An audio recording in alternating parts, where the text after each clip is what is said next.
சென்னையில் வரும் ஏப்ரல் 29 வரை ட்ரோன்கள் பறக்க தடை விதிக்கப்பட்டுள்ளது. சென்னையில் வரும் ஏப்ரல் 29ஆம் தேதி வரை ட்ரோன்கள் பறக்க தடை விதிக்கப்பட்டுள்ளது.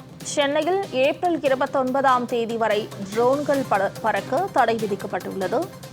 பிரதமர் மோடியின் வருகை மற்றும் பல்வேறு காரணங்களுக்காக ட்ரோன்கள் பறக்க தடை விதிக்கப்பட்டுள்ளது. பிரதமர் நரேந்திர மோடியின் வருகையை முன்னிட்டு மற்றும் பல்வேறு காரணங்களுக்காக இந்த தடை பிறப்பிக்கப்பட்டுள்ளது. தடையை மீறி ட்ரோன்கள் பறக்கவிடும் நபர்கள் மீது நடவடிக்கை எடுக்கப்படும் என்று சென்னை பெருநகர காவல்துறை எச்சரிக்கை விடுத்துள்ளது.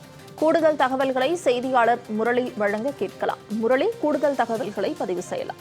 வணக்கம். பிரதமர் மோடி நாளை தமிழகம் வருவதை ஒட்டி சென்னையில் இருக்கக்கூடிய அனைத்து இடங்களிலும் பலத்த பாதுகாப்பு ஏற்பாடுகள் போடப்பட்டிருக்கிறது. இந்நிலையில் அவர் வருகையை ஒட்டி அந்த பகுதி முழுவதுமாகவே ட்ரோன்கள் மற்றும் ஆளில்லா வான்வழி வாகனங்கள் பறக்க தற்பொழுது சென்னை காவல்துறை பறக்குவதற்கு தடை விதிக்கப்பட்டிருக்கிறது.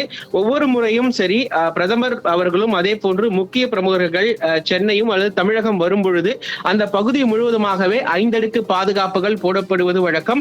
அதன்படி பிரதமர் மோடி அவர்கள் நாளை YMCA மைதானத்தில் நிகழ்ச்சி ஒன்றில் கலந்து கொள்வதற்காக வருகை தருகிறார். அதற்காக பலத்த போலீஸ் பாதுகாப்பு ஏற்பாடுகள் போடப்பட்டிருக்கிறது. குறிப்பாக விமான நிலையம், ரயில் நிலையம் உள்ளிட்ட இடங்களில் 5 அடுக்கு பாதுகாப்புகள் போடப்பட்டிருக்கிறது. சென்னையிலிருந்து விமான நிலையத்தில் வந்து வரக்கூடிய பிரதமர் மோடி அவர்களுக்கு பாஜக சார்பில் உற்சாக வரவேற்புகளும் அளிக்கப்பட்டிருக்கிறது.